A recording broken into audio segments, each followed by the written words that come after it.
The courtroom smells like old wood and expensive cologne. Marcus's cologne, the one I bought him for our 10th anniversary when I still believed in forever.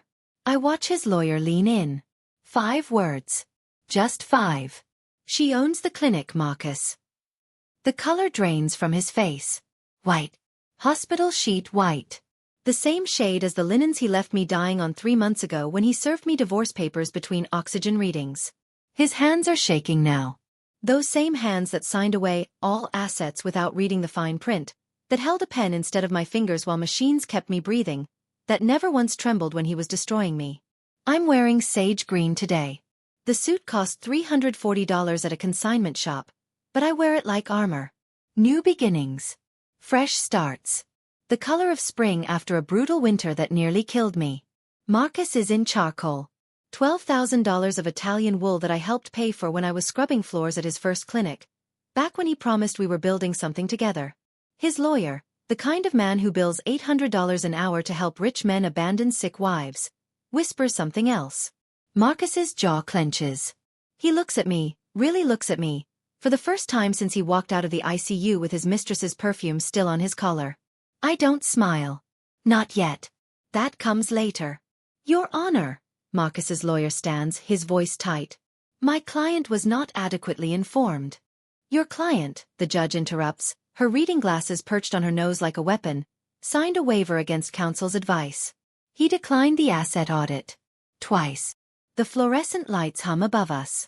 The same pitch as the machines in the ICU. I hear them in my sleep sometimes, that steady beep beep beep that counted down whether I'd survive long enough to see this moment. But I'm getting ahead of myself. To understand how Marcus's face went white in a courtroom, you need to understand what happened in a hospital room. You need to know about the night he ordered his freedom like he was ordering lunch. 3 months earlier, I couldn't breathe. The pneumonia had spread faster than anyone expected. One day I was managing Marcus's clinic, fixing his scheduling errors, smiling at patients, pretending I didn't know about the credit card statements hidden in his car, and the next, I was drowning in my own lungs. The ICU is bright. Violently bright. Every surface reflects light like it's trying to expose secrets. The oxygen mask presses against my face, plastic and tight and smelling like sterile fear. Marcus doesn't bring flowers. He brings a manila folder. Sarah. He sits in the visitor's chair, the one meant for people who care. His voice is businessman smooth, the tone he uses with pharmaceutical reps. We need to talk about our situation. Our situation. Like my dying is a minor scheduling conflict. The heart monitor beeps. 82. 84. 86. My pulse climbing because some part of me already knows what's in that folder. The business is my life's work, he says, sliding papers across the rolling table that holds my untouched jello. I'm being reasonable. I'll give you $50,000 to help with your medical situation. You keep your car. I keep the clinic, the house, the accounts. He's talking like he's negotiating a vendor contract. My hands shake as I try to lift the papers. The 4 pulls at my wrist. He doesn't help. Just watches with those empty eyes, the ones that used to look at me like I mattered. Sign here, he says, pointing with a pen that costs more than my hospital gown. And here. Initial here. The oxygen hisses. The machines beep. Somewhere down the hall, someone is coding, and nurses are running, and life is ending while Marcus sits in a $4,000 suit asking me to sign away 15 years. You don't have to do this, I whisper through the mask. I'm setting us both free, he says. But he means himself. 15 years. I was 23 when I met Marcus at a hospital fundraiser. He was a resident with big dreams and bigger student debt. I was a medical billing specialist with steady hands and a clean credit score. He said he wanted to build something beautiful. I believed him. Year 1. We lived in a studio apartment with carpet that smelled like the previous tenant's cat. I worked double shifts at the hospital while Marcus finished his residency. I packed his lunches, ironed his white coats, quizzed him on surgical procedures at 2 a.m. when he couldn't sleep. He said we were a team. Year 3. His first clinic opened. I took a pay cut to be his office manager. Minimum wage, but it was temporary, just until the business stabilized. I scrubbed toilets, organized files, smiled at patients while my feet bled in cheap shoes. He said we were building equity. Year 5. The clinic expanded. Marcus started wearing Italian suits. I was still in scrubs from Target, still working 80-hour weeks, still, temporarily, making $15 an hour while he hired a personal trainer. He said sacrifices were necessary. Year 8. I found the first credit card statement. $6,000 at a jewelry store. I didn't get jewelry. I asked him about it, carefully. Over dinner I'd cooked after a 10-hour shift. Business expenses, he said, not looking up from his phone. You wouldn't understand. I let it go. Good wives let things go. Year 11. I became his bookkeeper. Not officially. He couldn't afford to pay me more, he said, but I fixed his mistakes. Reconciled accounts. Caught errors before they became audits. Found money he'd misplaced, expenses he'd forgotten, entire months of revenue he'd miscategorized. He said I was naturally good at this. Year 13. I skipped my annual checkup. Too busy. The clinic needed me. Marcus needed me. The persistent cough could wait. He said I was essential. Year 15. The cough became pneumonia. The pneumonia became sepsis. The sepsis became the ICU. He said he wanted a divorce. From my hospital bed, I check our joint account on my phone. The one we opened when we got married, when we promised to share everything. Balance. $0. I check again. Refresh. The number doesn't change. I call the bank. The automated system tells me the account was closed 4 days ago. While I was intubated. While I was unconscious and drowning and fighting to survive. Marcus had cleaned it out. $23,000. My inheritance from my grandmother. The emergency fund I'd built from birthday checks and side gigs and every spare dollar I'd hidden from his spending. Gone. I try to call him. It goes to voicemail. His voice is cheerful. You've reached Dr. Marcus Mercer. Leave a message. I don't. The nurse comes in to check my vitals. She's kind, mid-50s, the type who's seen everything. She adjusts my fore and notices my face. You okay, honey? I want to scream. Want to throw the phone. Want to rip out every tube and wire and storm to his clinic and demand answers. Instead I whisper, I'm fine. Good wives say they're fine. Even when they're dying. Even when they've been robbed. Even when the man they built an empire for is erasing them while their lungs still struggle to fill. The nurse pats my hand. She doesn't believe me. But she's too professional to push. After she leaves, I lie in the bright, horrible silence and stare at the ceiling tiles. Counting them. Losing count. Starting over. Somewhere in this hospital, there's a woman giving birth. New life beginning while mine ends. The machines keep beeping. I keep breathing. Barely.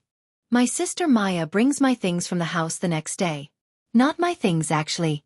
Marcus's new girlfriend, Elena, a 27-year-old wellness influencer, with perfect teeth and zero morals, apparently helped pack. Maya sets 3 garbage bags on the floor of my hospital room. Garbage. Bags. 15 years of marriage fits in 3 black hefty bags normally reserved for lawn clippings. I'm sorry, Maya says, her face tight with rage she's trying to hide for my sake. He wouldn't let me in. She handed these to me at the door. I stare at the bags. One is leaking. I can see the corner of my grandmother's quilt, the one she made by hand, touching the hospital floor. Did you see him? My voice sounds hollow. No. Just her. She was wearing your robe, Sarah. Your silk robe, the anniversary one. The heart monitor spikes. The nurse glances in, concerned. I wave her away. Maya starts unpacking, gently, like she's handling evidence at a crime scene. Which in a way she is. Clothes mostly. None of the hangers. My winter coat, stuffed in without being folded. Books with broken spines. The picture of my parents. The frame is cracked. There's more, Maya says quietly. She pulls out my father's old leather wallet. I haven't seen it in years. Not since his funeral. I thought I'd lost it in a move, one of the 3 times we'd relocated for Marcus's opportunities. The wallet is brown, worn soft at the edges. 1992 is embossed on the inside flap, the year my father started his investment firm. Before he got sick. Before he spent his last months warning me about Marcus. He's charming, Dad had said from his own hospital bed, 8 years ago. Charming men are dangerous, sweetheart. They make you forget to protect yourself. I'd laughed it off. Held Marcus's hand tighter. Proved my father wrong by being the perfect wife. I open the wallet now, my hands shaking. Inside, 3 things. A photo of me at college graduation. I'm smiling, young, full of dreams that haven't been surgically removed yet. A note in my father's handwriting. For when you need a reset button. Use it wisely. Love, Dad. And a card. Not a credit card. Something else. Black titanium. Heavy. No bank name. Just a phone number embossed in silver and a single word. Legacy. What is that? Maya leans in. I turn it over. On the back, more of my father's writing, engraved, Master Tier Access. Restricted Holdings Portfolio. For Sarah Elizabeth Chen only. My maiden name. The name I gave up to become Mrs. Marcus Mercer.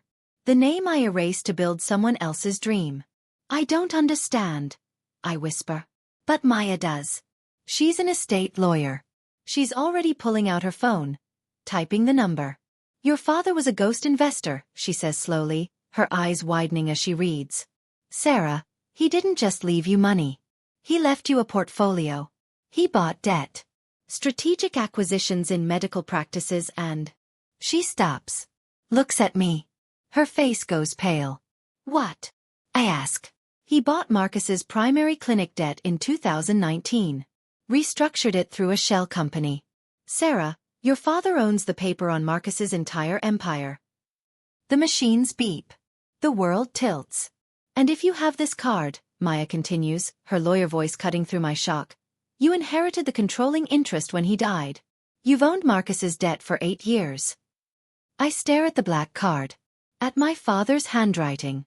At the reset button he left me for exactly this moment. The moment I'd need to disappear a man who tried to disappear me first. The second bag contains my bathroom items. Shampoo bottles, opened and leaking into my hairbrush. Toothbrush thrown in loose, no cap. My prescription medications, the expensive ones for my thyroid condition, dumped out of their labeled bottles into a plastic grocery bag, pills mixed together like candy. Elena packed this. I can tell by the carelessness. The cruelty disguised as efficiency. Maya finds my wedding album at the bottom. Every photo of me has been carefully cut out. Just me. Precise scissor work, leaving Marcus intact in every image, smiling next to empty white spaces where I used to exist. Jesus Christ, Maya breathes. I don't cry. Can't. The rage is too hot, burning away tears before they can form. The third bag is kitchen items. My grandmother's recipe box. The cast iron skillet I'd seasoned for 6 years. A chipped mug that says, World's Best Wife in faded letters. A gift from Marcus's mother, who died thinking her son married well. His mother had loved me. Told me I was the best thing that ever happened to her boy. At her funeral, Marcus had held my hand and whispered, You're all I have now. That was 14 months ago. Now I'm in garbage bags, and Elena is wearing my silk robe in my house. Cooking in my kitchen with its builder-grade gray cabinets that I'd begged Marcus to let me paint sage green. Too bold, he'd said. Resale value. Sarah. Think about resale. He was always planning his exit. Maya's phone rings. She steps into the hallway. I hear her voice, sharp and professional. Yes, I'm her attorney now. No, she will not be signing anything else. Tell your client. I tune out. Focus on the recipe box. My grandmother's handwriting on index cards. Pot roast. Apple pie. Sunday gravy that took 8 hours and filled the house with the smell of home. I'd made that gravy for Marcus every Sunday for 10 years. He'd stopped eating it in year 11. Said he was watching his carbs. He wasn't watching his carbs. He was watching Elena's Instagram stories, planning his upgrade. Maya comes back in. Her face is stone. He cancelled your health insurance. The words don't land at first. They hover in the air like a bad smell. What? 3 days ago. Retroactive to last month. You're uninsured, Sarah. The hospital is asking about payment arrangements for your ICU stay. The numbers flash in my head. 5 days in intensive care. Specialists. medications, scans. Somewhere north of $80,000. Probably closer to $100,000. I'm drowning again. Not in fluid this time. In debt. He can't do that, I say, but my voice is weak. We both know he can. I signed the papers. I gave up my rights to his health plan when I signed his freedom papers with shaking hands and failing lungs.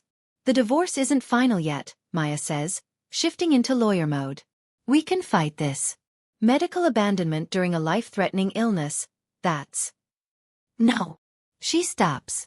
Looks at me. No fighting, I say quietly. Let him think he won. Sarah. I'm serious. I hold up the black card. Dad's legacy card. The reset button. Get me released from this hospital. I'll figure out payment plans. I need to recover somewhere private. Somewhere he can't watch me. What are you planning? I smile. It feels foreign on my face, like a muscle I haven't used in 15 years.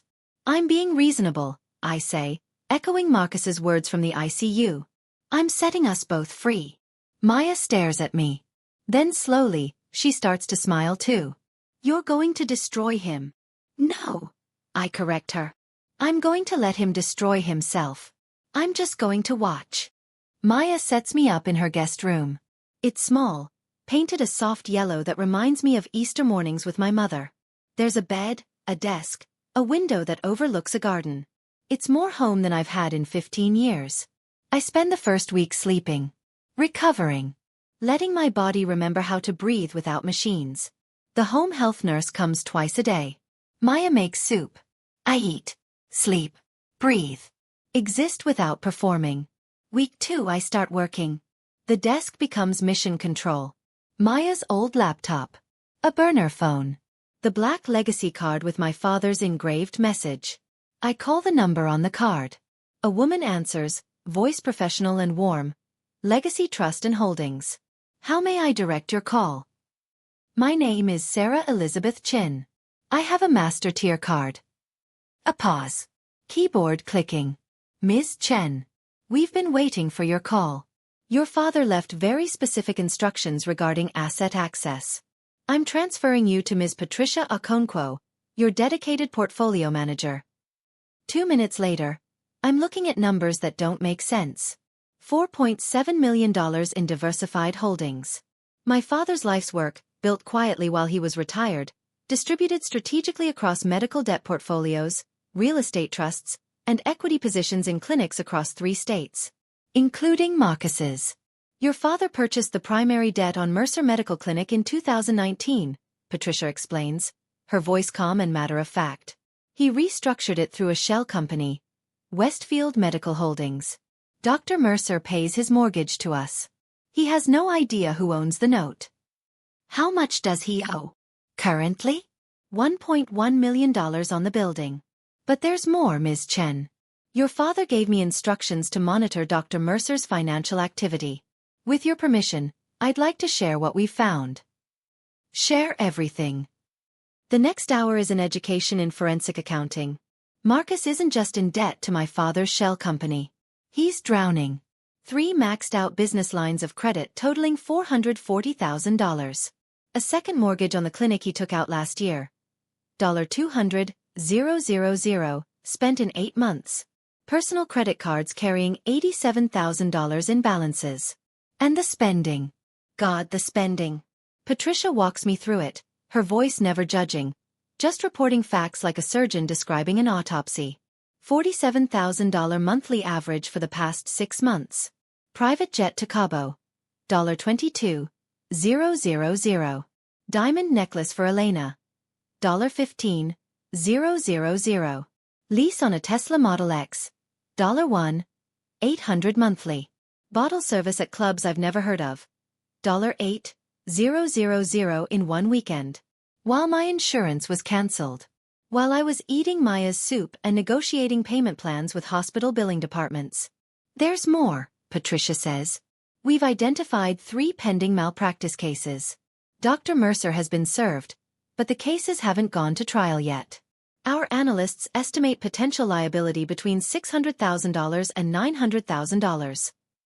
I'm taking notes. Numbers swimming across the page. The picture becoming clear. Marcus didn't build an empire.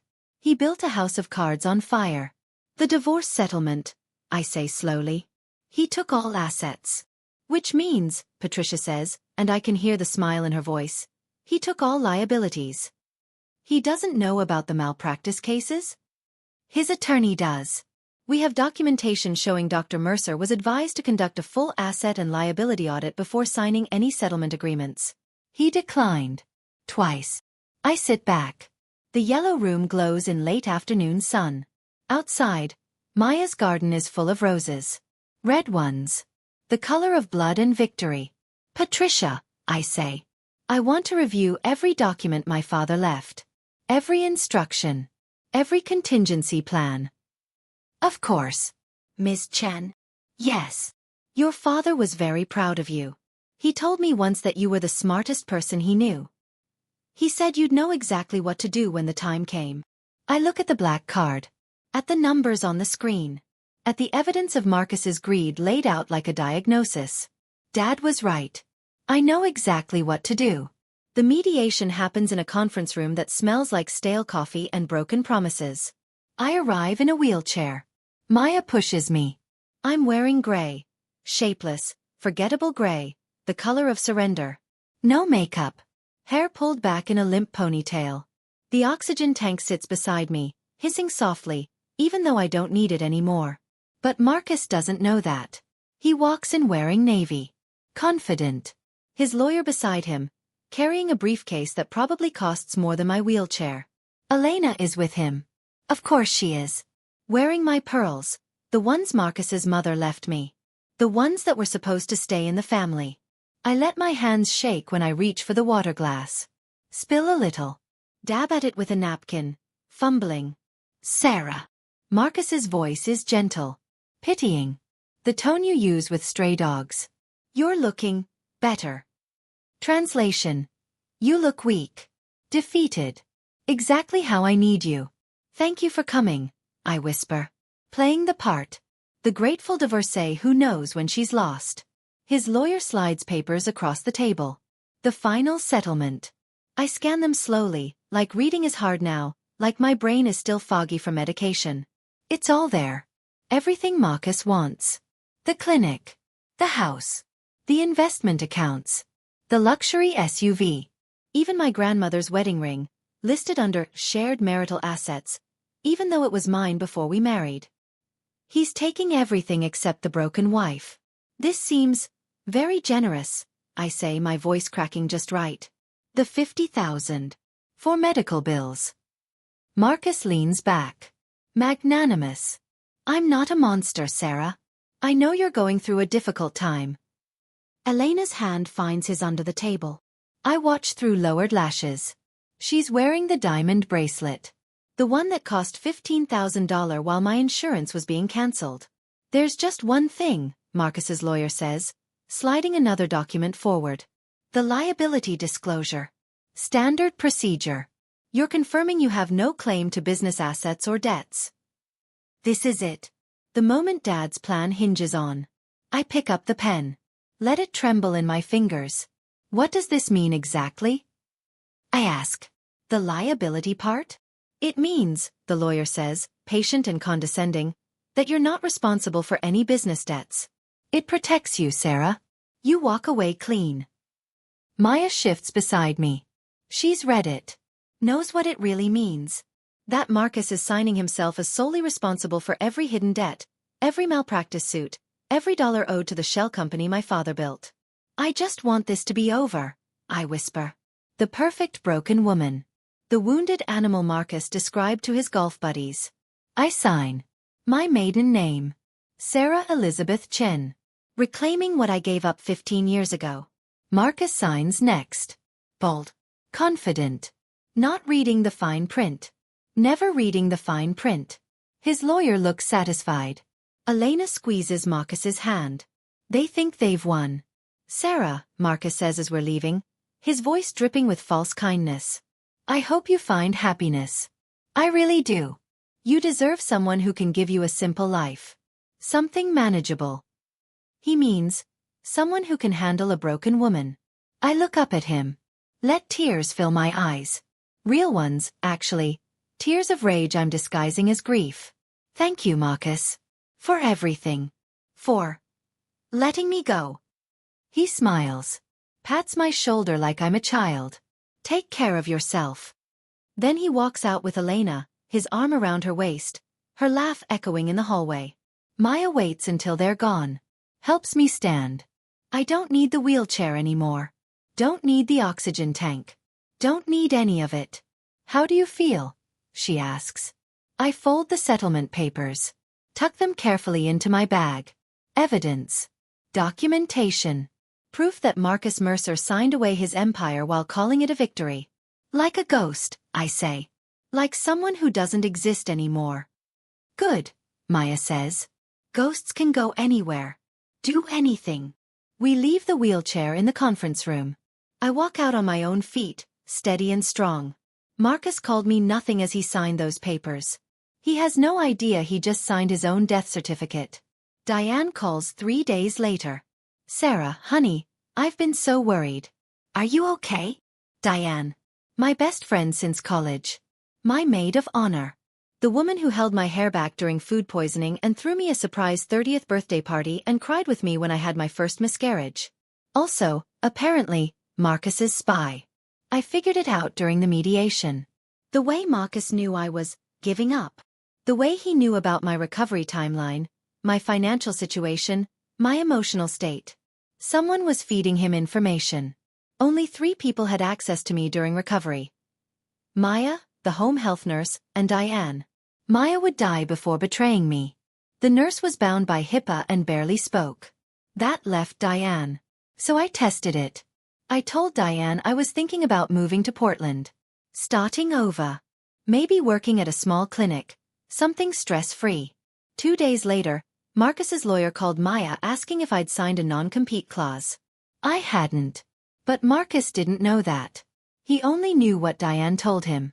Now she's on the phone, her voice sugary sweet, asking if I need anything. I'm okay, I say, injecting exhaustion into my voice. Just tired. Everything feels so overwhelming. I can't believe what Marcus did to you, Diane says. Serving you in the hospital. That's just cruel.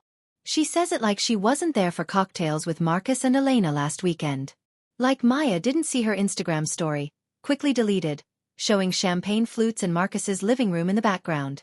My living room. My fireplace. My built-in bookshelves that I'd spent 3 weekends organizing by color because Marcus said it looked more professional for his dinner parties. Have you talked to him?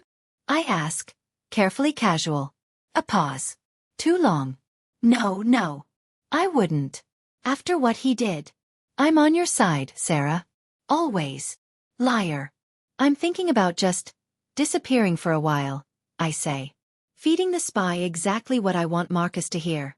Maybe taking that 50,000 and moving somewhere quiet. Accepting that I lost. Starting over small. That's probably wise, Diane says, and I can hear the relief. Sometimes you have to just let go. Move on. Not everyone is meant for the big successful life, you know? Not everyone. Meaning me. Meaning the wife who scrubbed toilets isn't built for empire building. You're right, I whisper. I'm not cut out for his world. Never was. We talk for another 10 minutes.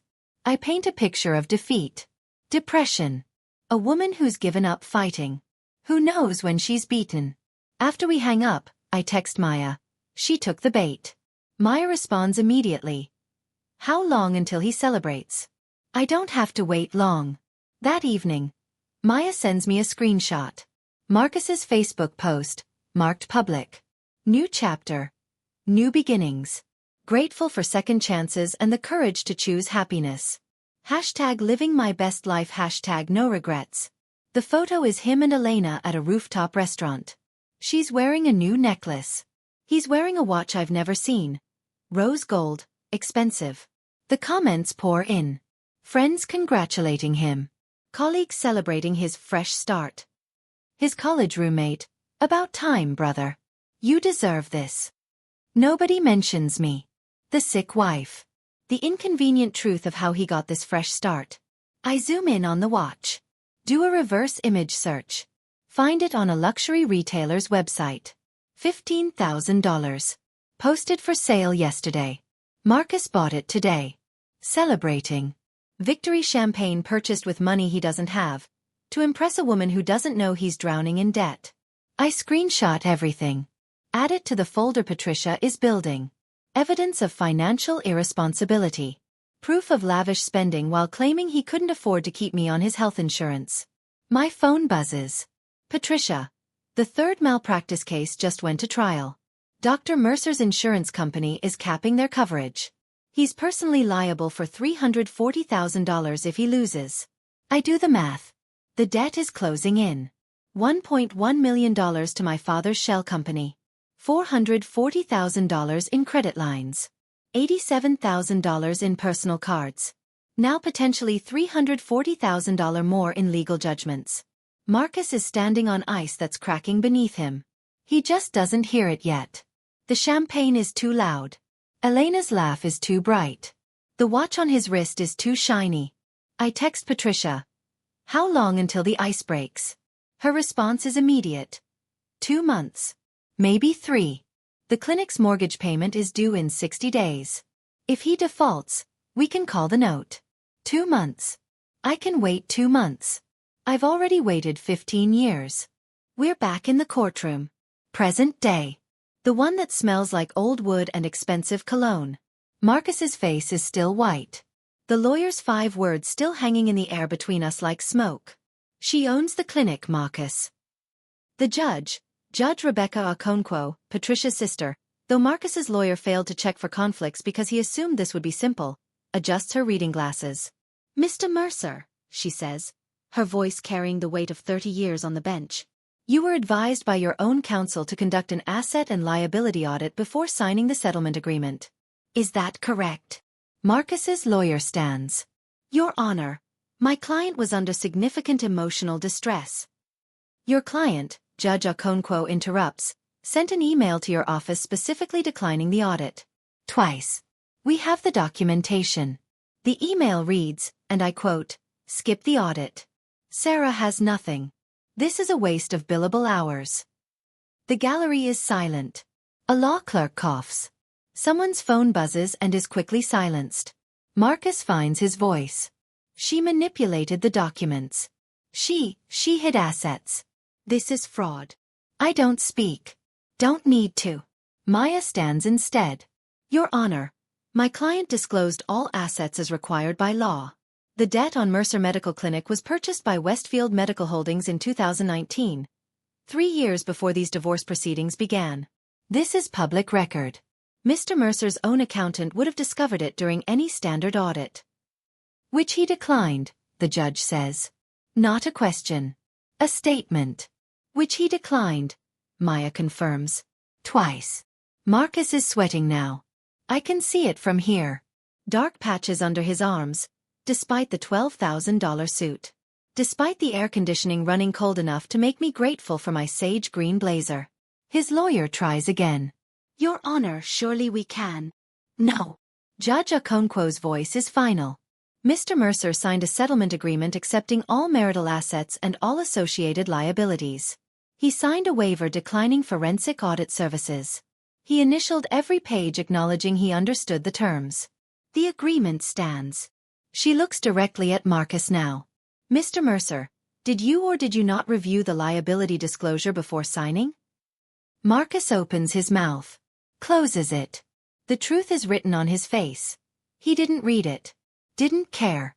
Too busy celebrating his victory to notice he was signing his surrender.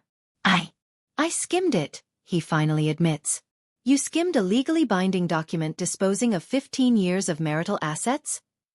My lawyer said it was standard. Your lawyer, Judge Okonkwo says, ice in every syllable, advised you to read carefully. To get an audit. To take time. You declined. That was your choice, Mr. Mercer. Choices have consequences. She picks up her gavel. Marcus flinches before it falls. But before she brings it down, the courtroom door opens. A man in a gray suit walks in. Bank manager. I recognize him from the photos Patricia showed me. He's carrying a folder. Marcus sees him. His face goes from white to green. Your Honor, the bank manager says. I apologize for the interruption. But I have foreclosure documents for Dr. Marcus Mercer that require immediate service. The gavel comes down. The sound echoes like thunder. The bank manager approaches the defendant's table. Marcus doesn't stand. Can't. He's frozen, staring at the folder like it's a death sentence. It is. Dr. Mercer, the manager says, his voice professionally sympathetic. You've been sent multiple notices regarding your defaulted loan on the property at 4250 Medical Plaza Drive. Westfield Medical Holdings is exercising their right to call the full note. You have 30 days to remit $1.1 million or vacate the premises. Marcus's lawyer grabs the documents. Speed reads. His face goes pale too. This can't be legal, Marcus says, but his voice is weak. Defeated. I've been making payments. You missed 3 payments in the last 6 months, the manager corrects, pulling out a payment history. December, February, and April. Under the terms of your agreement, 3 missed payments constitute default. The note holder has the right to demand full payment. I can get the money, Marcus says, desperate now. I just need time. The practice is profitable. I can. The practice, Maya interrupts, standing, is currently named in 3 malpractice lawsuits with a combined liability exceeding $900,000. Dr. Mercer's insurance company has capped their coverage at $500,000 per incident. He's personally liable for the remainder. She slides a folder to the judge. Financial documents. The full forensic audit that Marcus declined to do himself. Additionally, Maya continues, her voice steady and devastating, Dr. Mercer has $440,000 in outstanding business credit lines, $87,000 in personal credit card debt, and as of this morning, a second mortgage on his primary residence totaling $200,000. His total verified liabilities exceed $2.7 million. His liquid assets total approximately $43,000. The math hangs in the air. Even Marcus can calculate the gap. He's $2.657 million in debt, with $43,000 to his name. This is impossible, Marcus says, but he's talking to himself now. The business is worth. The property values are. Are you familiar with the term, underwater, Mr. Mercer? Judge Okonkwo asks. Marcus doesn't answer. He's staring at the documents Maya provided. At the spending reports Patricia compiled. 6 months of his life in numbers. $47,000 average monthly spending. While he canceled his dying wife's health insurance to save money. Private jets. Diamonds. Bottle service. A Tesla lease. A watch collection. A lifestyle he couldn't afford, built on credit he couldn't repay, celebrated on social media like he'd earned it. Your Honor, Marcus's lawyer says quietly, I'd like to request a recess to consult with my client. Denied. Judge Okonkwo's voice is steel. Mr. Mercer had 3 months to consult with you. To do his due diligence. To read what he was signing. He chose celebration over caution. The court will not reward that choice. She looks at the settlement agreement. At Marcus's signature, bold and confident across the bottom. The settlement stands as written. Mr. Mercer retains all marital assets, and all associated liabilities. Ms. Chen retains her maiden name, her personal freedom, and the $50,000 settlement payment, which Mr. Mercer will pay within 30 days. The gavel comes down again. Final. Marcus just sits there. His lawyer is packing up, already calculating how to distance himself from this disaster.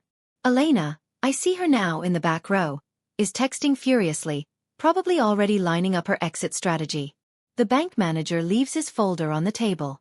A parting gift. Foreclosure notice. 30 days to vacate. I stand. Smooth my sage green blazer. The color of new beginnings. Of spring after winter. Of life after death. Marcus looks at me. Really sees me for the first time since the ICU. You planned this, he says. Not angry. Just hollow. The whole time. You were never broken. I could tell him about my father. About the legacy card. About the ghost company that owned his dreams.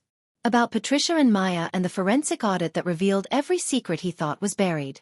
Instead, I say the only thing that matters. I was your bookkeeper for 11 years, Marcus. I knew where every dollar went. I knew about the crypto losses, the secret apartment, the credit cards, the lawsuits you thought you could hide. I lean in, close enough that only he can hear. You didn't lose to me. You lost to yourself. I just stopped protecting you from the consequences. I straighten, turn to leave. Sarah. His voice cracks on my name. What am I supposed to do? I pause at the door. Look back at the man who served me divorce papers while I was dying. Who packed my life into garbage bags. Who called me nothing while stealing everything. Be reasonable, I say, echoing his words from the ICU. Set yourself free. Then I walk out into April sunshine, and I don't look back. My new office is small. 7th floor of a medical building in a neighborhood that's still finding itself. The walls are sage green. I painted them myself last week, rolling the color on until my shoulders ached and my hands were cramped and every inch was covered in the shade of new beginnings. The sign on the door reads, Chen Medical Advocacy Services. My maiden name. Reclaimed. Rebuilt. I help patients navigate medical billing.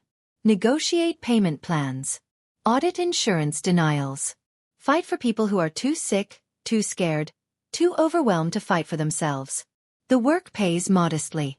Enough for my one-bedroom apartment, my used Honda, my student loan payments for the degree I'm finishing online. Medical administration. Turning 15 years of unpaid labor into actual credentials. I'm not rich. But I'm free.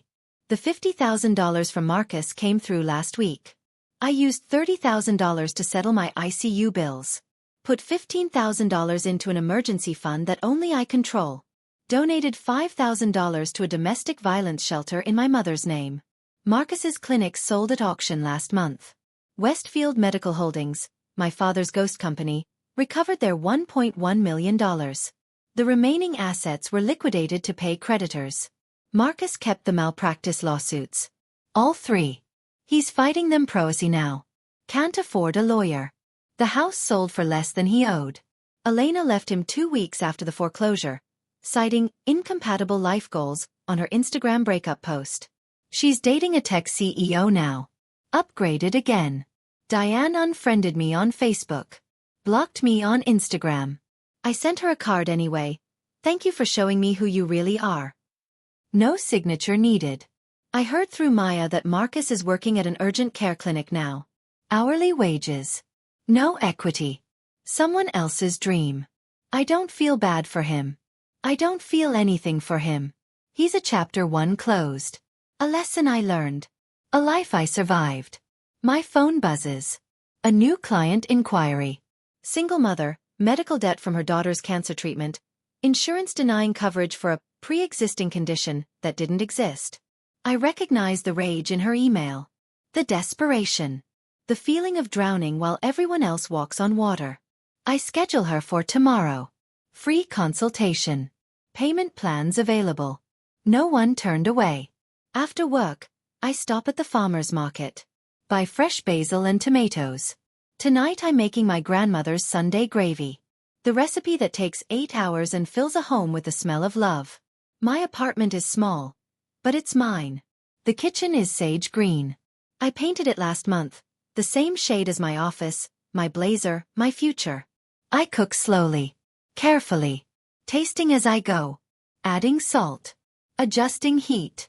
The ritual my grandmother taught me when I was 8 years old, standing on a step stool beside her stove. Good things take time, she'd said. Patience is its own kind of power.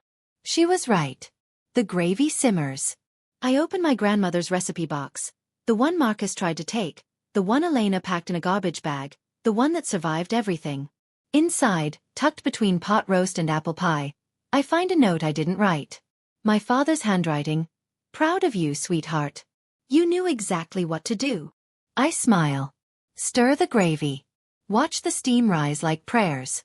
Outside my window, April is becoming May. The world is green and new and full of possibility. Marcus wanted everything except the broken wife.